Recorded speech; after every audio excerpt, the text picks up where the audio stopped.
За сайн байцгаана уу? Тогооч хоол зүүч нар маань их нүүдэл систем дээрээ хэрхэн шинээр хоол нийцээс бүртгэх, гүйцэтгэлийг хэрхэн оруулах, за цаашлаа технологийн картыг хэрхэн засварлах болон SIS дээр байгаа бэлэн бүтээгдэхүүнүүдийг их нүүдэл рүүгээ хэрхэн татаж хадгалж авах. За эдгээр заавар зөвлөгөө өгсөн бичлэгийг хургуулж байна. Тогооч их нүүдэл систем рүүгээ өөр ирэхээр нэвтэрч орсны дараагаар хамгийн ихэнд эхлэл гэсэн зэс байгаа. Эхлэл зэсэн дээр танай сургуулийн нийт 1-ээс 5 дугаар ангийн нийт сурагчдын тоо мэдээлэл анги тус бүрээрээ харагдах бөгөөд хамгийн ард талд нь нийт сурагчдын тоо мэдээлэл харагдана. Доошоо гүйлгэхээр өнөөдөр эрс бүртгэсэн тоо мэдээлэл буюу жишээлбэл 9 сарын 29-ны өдөр өнөөдрийн байдлаар эндээс дээрээс ангиа сонгоход за тухайн 1-р ангийн бүх бүлгүүд харагдах бөгөөд бүлгийн суралцагчийн тоо мэдээлэл харагдах бөгөөд өнөөдөр ирсэн хүүхэд баган дээр жишээлбэл өнөөдөр 1-ийн А бүлэг маань эрсээ бүртгэсэн байна 42 хүүхэд ирсэн гэд. За ингээд тухайн анги тус бүр дээр зөвхөн өнөөдрийн бүртгэсэн эрсийн ирсэн хүүхдүүдийн тоо мэдээлэл харагдах бөгөөд хамгийн арын баганд нийт сурагчдын өнөөдөр ирсэн нийт сурагчдын тоо мэдээлэл харагдах болно. За доошоо гүйлгээд хоолны цэсийг та өнгөрсөн 7 хоногудаараа шүүгээд хэвлээд авах бүрэн боломжтой. За мөн тухайн хоолны цэсийг та энэ хэсэгт дараад PDF, за Excel, Word-ийн файлуудаар татаж авах бүрэн боломжтой байгаа. За эдгээр файлуудаар татаж авсныхаа дараа та тухайн хянсан эмч боловсруулсан тоогоочийнхоо нэрийг ерөнхийдөө эдитлээд нэрийг бичээд дараа нь хэвлээд авах бүрэн боломжтой байгаа шүү. За дараагийн зэс болох лавлах сан зэс рүү оръё. За лавлах сан дээр дараах зэсүүд харагдах бөгөөд хоолны ангиллал, за дид ангиллал, хүнсний бүлэг, түүхийд технологийн карт гэсэн эдгээр зэсүүд харагдах бөгөөд за хэрвээ хоолны ангиллал, дид ангиллал, хүнсний бүлэгийн түүхий технологийн карт зэсүүд дээр мэдээлэл харагдахгүй бол та тухайн цэс болгон руу ороход зүүн талд нь SIS-ээс татах гэсэн улаан товчлуур байгаа. Тэгэхээр мэдээллээ SIS-ээс татаж авч болно.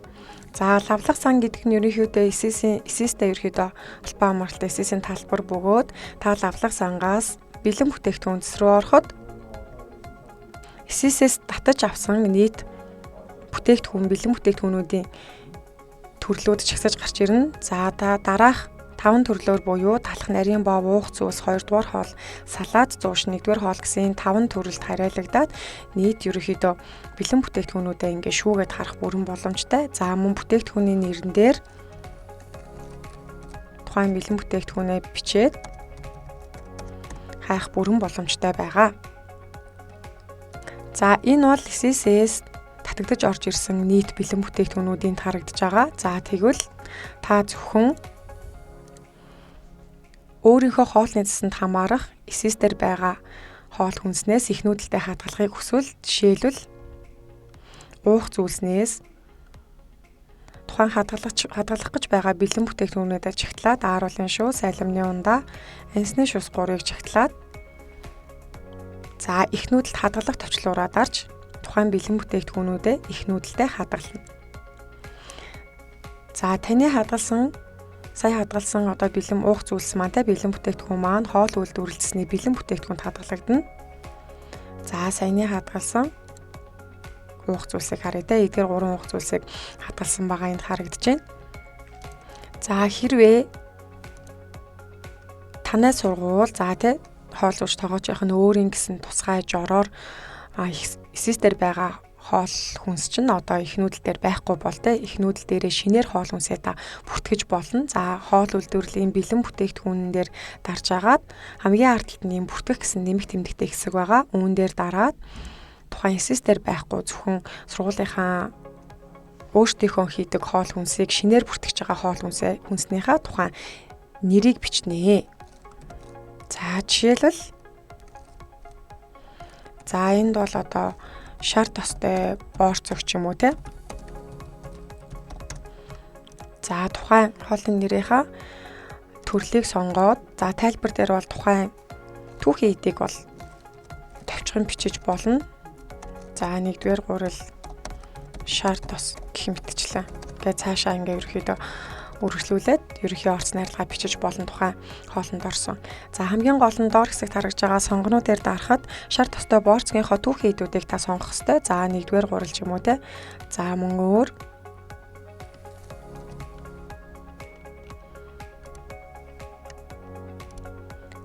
За ургамлын тос ч юм уу те. За ингээ ерөөхдөө шар тостой борцогт орох бүх түүхийн эдүүдийг энэ хэсгээс та сонгож оруулна. За энэ дээрээс юу анхаарах вэ гэхээр зөвхөн 1-р гурлынхаа тэр ургамлын тосныхоо буюу тэр түүхийн эдийнхаа зөвхөн яг цэвэр жингэл та энэ дээр оруулж өгöd. За цэвэр жинг нь бол хидж जैन те ингээ оруулж өгөөд за тухайн цэвэр жингээс шимт бодистой илчлэг уураг өөх тос нүрс ус маань бодогдож гарч байгаа гэдгийг анхаараарай. Бохор жинг бол ерөөсөө бичихгүй цэвэр жингэл бичих хэвээр ингэснээрээ таны технологийн карт бүртгэгдэнэ. За ингээд ерөөхдөө цэвэр жингээ хөдөлгөөд бүх түүхийдээ сонгосон гэж үзвэл та технологийн карт бүртгэх төвчлөөрөө даарснаар амжилттай саны шар тостой борцог гэсэн энэ хоолны төрлийг өөрийнхөө их нүүдэл систем дээрээ шинээр бүртгэж гинэ гэсэн үг.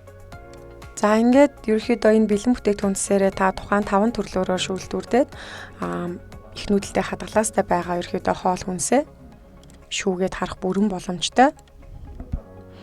За тэгэхээр ерөөхдөө та хоёр сонголттой гэсэн үг те лавлах санд руу ороод бэлэн бүтээгдэхүүнүүдээ сонгоод их нүүдэлтэй хадгалж болох юм байна чеклээд эсвэл хоол үйлдвэрлэлийн бэлэн бүтээгдэхүүн рүү ороод эсэст байхгүй хоол хүнсийг шинээр их нүүдэл дээрээ бүртгэж авах бүрэн боломжтой. За шинээр бүртгэж авсан хоол хүнснийхөө технологийн картыг өөрийнхөө хүснээр цэвэр жингээ хөдөлгөөд ерөөхдөө технологийн картаа хөдөлгөх боломжтой болж байна гэсэн үг.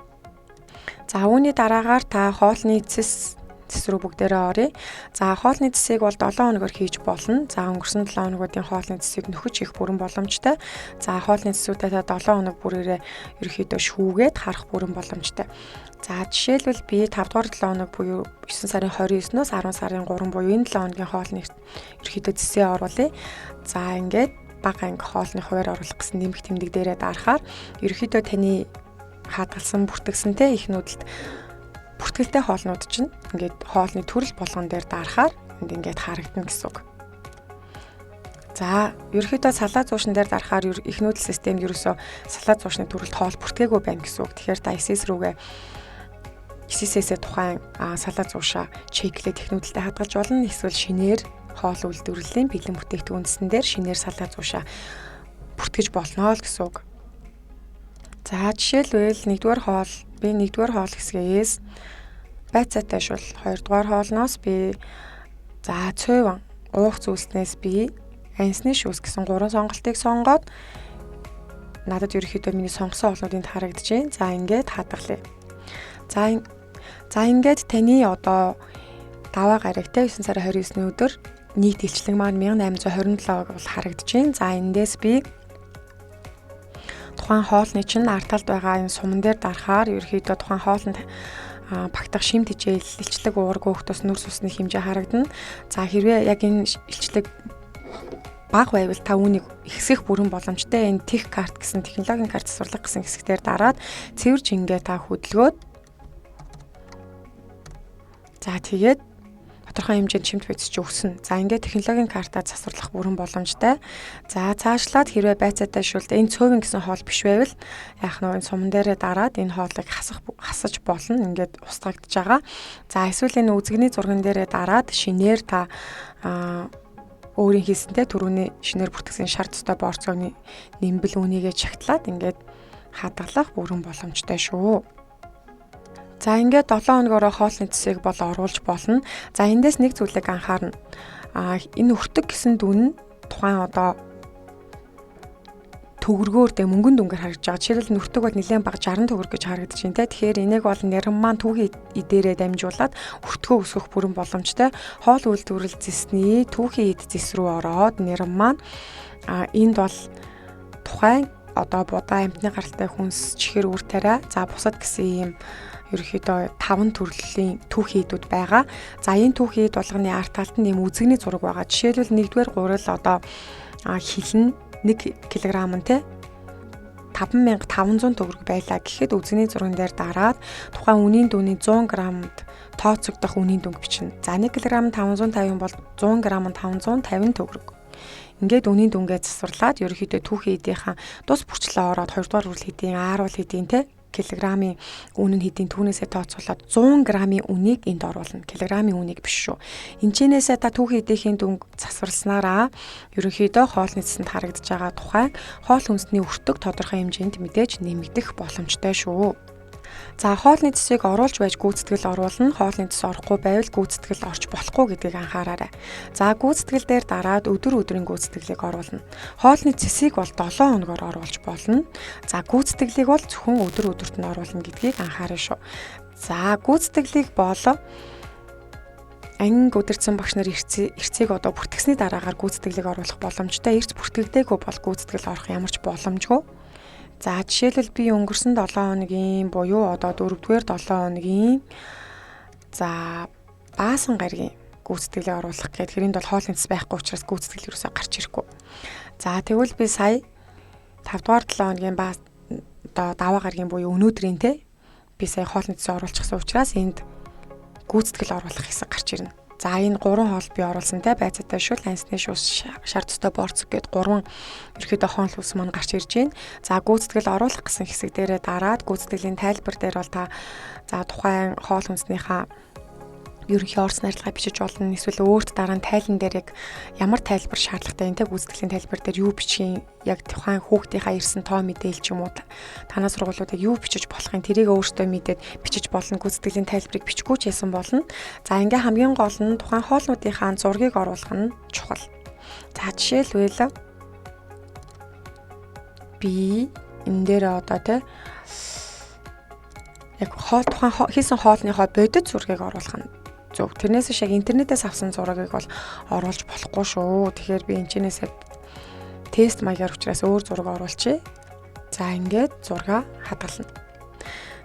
За энэ зургийг яагаад яг бодит зураг вэ гэхээр эцэг эхийн аппликейшнд одоо эцэг эхчүүд маань манай хүүхд өнөөдөр ямар шимт хичээлтэй те ямар хоол идсэн гэдэг та нарын оруулсан гүйцэтгэлээр оруулсан зураг нь эцэг эхийн аппликейшн дээр харагддаг. Тийм учраас яг та нар маань өөрсдийнхөө хийсэн бодит зургийг гүйцэтгэл хэсэг дээр оруулах нь чухал шүү. Эцэг эхчүүд бол өөрсдөө яг хянаад явдаг эцэг аппликейшн дээр. За ингээ ерөнхийдөө зураг оруулсны дараагаар та өнгөрсөн 7 хоногуудынхаа 7 хоногоороо шүүгээд гүйцэтгэлээ ерөнхийдөө нөхөд оруулах бүрэн боломжтой. За ингээ та гүйцэтгэлийг оруулсан бол гүйцэтгэлийн тайлан дээр таны хийсэн гүйцэтгэл маань тайлан болж харагддаг. За ингээ ерөнхийдөө төрөл үдийн цаг хүүхдийн тоо байна. За тайлбар хэсэг дээр бол сая би юм бичээг учраас тайлбар хэсэг гарахгүй байна. Хэрвээ тайлбар дээр ерөнхий гүйцэтгэлийн тайлбар бичүүлэнд баганд харагдана. За тэгээ таны оруулсан хоолны зураг харагдаад нийт хоолны нэр болон тухайн шимт хичээл задраад ингээд нэг тус бүрчлэн харагдаж байгаа.